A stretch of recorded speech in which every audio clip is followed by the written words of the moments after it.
Good morning, everyone. The purpose of this press conference is to provide an update to the internal investigation into the police action near 33rd and Seward Street on March 21st, 2013. The investigation has been thorough, and I am able to provide this update because the bulk of my investigation is complete. However, the investigation remains ongoing as we continue our due diligence.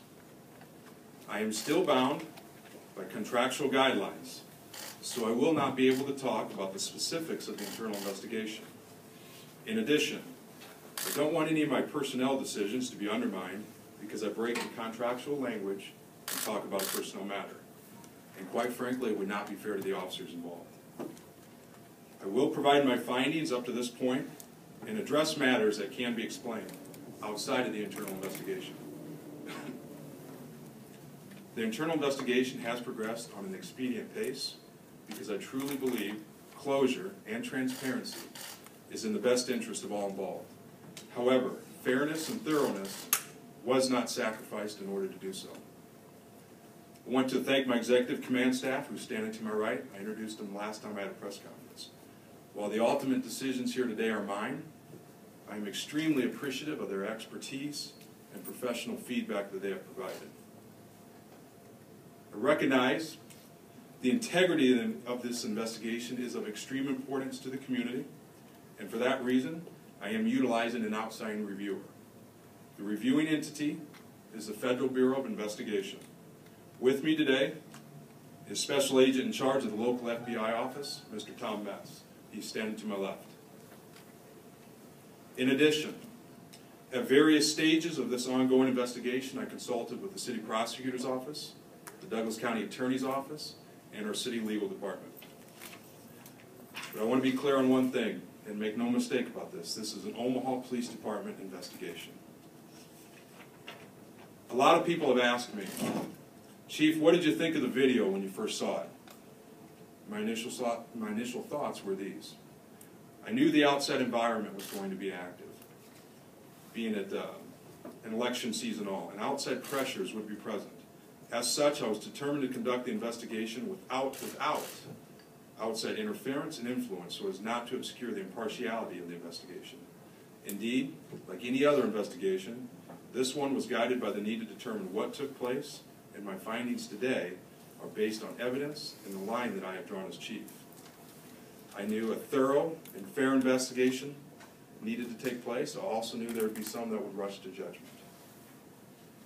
I also knew, regardless of my findings, public trust has been damaged, and I needed to take steps to restore that public trust. This is the primary reason I am being as open as possible and having this press conference here today. Lastly, I strongly felt, regardless of the outcome, the police department and the community could come out of this stronger together.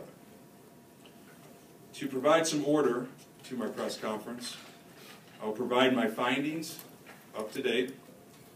I've already given the media a copy of a timeline of events and the arrest information and the various charges on the Johnson brothers.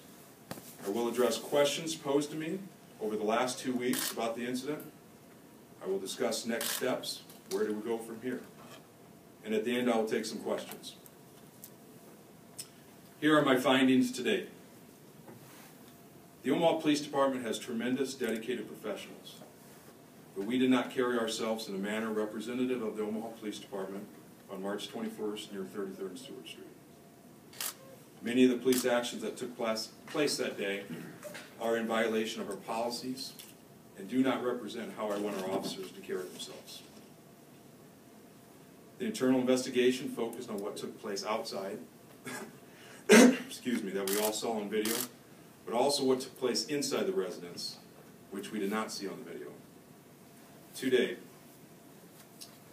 3 officers have been relieved of duty pending a termination hearing with the city's Labor Relations Director. 1 command officer has been relieved of duty pending a termination hearing with the city's Labor Relations Director. 3 officers are currently on administrative leave with pay pending the final outcome of the investigation. 1 officer continues to be reassigned pending the outcome of the investigation. These are my findings to date. I stand by my decisions, and any criticism leveled after today should be focused directly onto me. I'm going to take some questions that I heard since the video was released, try to condense them down, but I think it's important that I try and address them. The first question, was the use of force on the video justified? To answer this question, I would have to get into the specifics of the internal investigation, so I can't. However, to make a determination on whether or not use of force is justified, it is based on the objectively reasonable standard. Is the force reasonable given the totality of circumstances? To make this determination, any video footage would have to be combined with the officer's reports and/or the officer's interview as to what took place. Some people have indicated to me that any use of force is unjustified. This is simply not the case. While use of force is never pretty to look at, a law enforcement officer does have the legal authority to use force that is objectively reasonable to the situation. In police work, we are entering into people's lives at critical moments and during criminal situations, so compliance may have to be gained by force at times, and it's not always going to look pretty. Next question. Was it legal to chase the individual into the house? Without discussing the video, there are legal exceptions to the requirement of a warrant before entering into a residence. One is fresh pursuit. If an individual is going to be arrested and that person runs from the police, the officer can chase the suspect across the threshold of the house in order to make an arrest if it is a fresh pursuit. If significant time has elapsed and the pursuit is not continuous, then a warrant is needed. Another exception to the warrant requirement is exigent circumstances.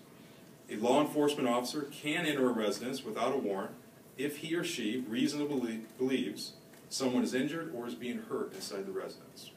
On those occasions, we do not need a warrant. Next question. What happened inside of the house? This is completely germane to the internal investigation, and I won't be able to discuss. Any and all questions, or any derivatives of questions that pertain to the inside of the house, I simply can't answer as part of the internal investigation right now. If my decisions are appealed to the arbitrator or become the subject of a criminal or civil proceeding, then elements of what took place in the house can become public. What happened to the dogs at the scene? 2 dogs were picked up from the residence by the Nebraska Humane Society as they were called by officers thinking the dogs would be left home alone. Because at that point, everybody was either being taken to jail or to the hospital. Why did so many officers respond? This was a help an officer situation. The officers arriving don't necessarily know what's going on. When that help an officer goes out, that's the gravest of situations for every officer to hear. That means one of their co-workers, one of their fellow law enforcement officers needs assistance now. And that is why all the officers responded. For the safety of my officers, it is important that any officer nearby respond as fast as possible and continue responding until that help an officer is canceled. Next question. Did the Omaha Police Department release the criminal histories of the Johnson brothers to deflect attention from our mistakes or make them look bad? The answer is no. My directives to the Press Information Office of the Omaha Police Department was in 3 parts. The first one was that I will be the only person authorized to talk about the internal investigation. 2, we were going to let the public vent with comments on our social media Facebook page, as we will accept the good with the bad, and the only posts that we took down were the ones that were threatening, had foul language, or other offensive nature. And the final directive was we will comply with any and all media requests that we are legally able to do so. We were asked by the media to provide the criminal histories, so we did. Was the police helicopter up? The Omaha Police Department helicopter was not up on this night, on March 21st. How many total officers responded? There were 21 officers that were at the scene. There were 2 command officers at the scene. The Omaha Police Department breaks down the city into 4 quadrants. Each quadrant is commanded by a police captain. That captain will roughly see over 100 officers. Each shift is commanded by a police lieutenant. Within that shift, there are 3 sergeants. 2 of the shift supervisors were there that night. The lieutenant was off on this day.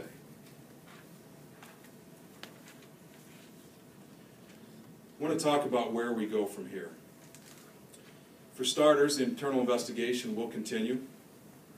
The bulk of the investigation is complete, and this press conference is designed to provide some closure. I will provide an update at the conclusion in the form of a press release. As we progressed through the internal investigation, if we became aware of any potential criminal violations, it was turned over to Douglas County Attorney Don Klein. Mr. Klein and I have talked, and we have agreed that he will answer any and all questions on this front. I have and I will be taking measures to ensure our officers carry themselves in the most professional manner possible. My message has been clear on this and has not wavered from day one. We will have a professional police department, and we do. The Omaha Police Department will continue to work with the community and our many partners to restore public trust. Our partnership with the community is crucial to our success. I want to especially thank the North Omaha Pastors Group and the Empowerment Network 360 for allowing me to come and speak to them in the aftermath of the video's release. There are many other city leaders and community leaders that I have met with as well. And I have many other meetings set up so that we can get back on track. The last thing I want is this to derail the progress we have made in reducing violent crime in the city of Omaha. Let me close by saying there are two videos that define the Omaha Police Department. One of them took place months ago, and it shows 5 Omaha police officers entering into a Carter Lake to save 2 drowning victims. There was another video that took place a week ago at 41st and Grover Street at the Buc-ee's Amco, and it shows 2 Omaha police officers performing CPR to save someone's life. Those are the videos that define our professionalism. I will take some questions. Will there be a criminal investigation? Who asked me that question? I can't see you back there. John Chapman. Hey, John, referring back to my previous comments, Don Klein will answer all questions on that front. I understand he will be available to answer some questions later on. Will anything change within the department going forward, like protocol, anything like that? As chief, I want to ensure that we have a professional department. I will be taking steps to make sure our training needs are met in the aftermath of what took place. Standards are already in place. I think some form of a statement has been made here today, but also some supervisory training we're going to refresh on so that we ensure that we're providing the best service to the citizens of Omaha. Who are the officers that have been relieved of duty, and have they had policy violations before? Jake, I can't answer their names, and I can't answer the violations that they've been relieved of duty for, because that is going to be considered part of the internal affairs investigation, personnel matter that I just can't talk about. I know you had a question here. Oh, well, how long have they been relieved? When were they, when was their official last day, I guess you could say? They were relieved of duty either yesterday or this morning, and it took place in 2 stages. And can you also just comment on, you know, without the cell phone video, do you think this investigation would have had the same outcome? We're used to conducting investigations. The one thing that I hope that everybody understands from this investigation, because it's been so open, it's been so public, we conduct all our investigations, whether they're criminal or internal, very thoroughly. It's just the public got a glimpse of how we do business on this one because of the public nature of the video. Did it change anything that we do? It did not. This is business as usual for us. This was a situation that we had managed from the very beginning because we're used to conducting investigations.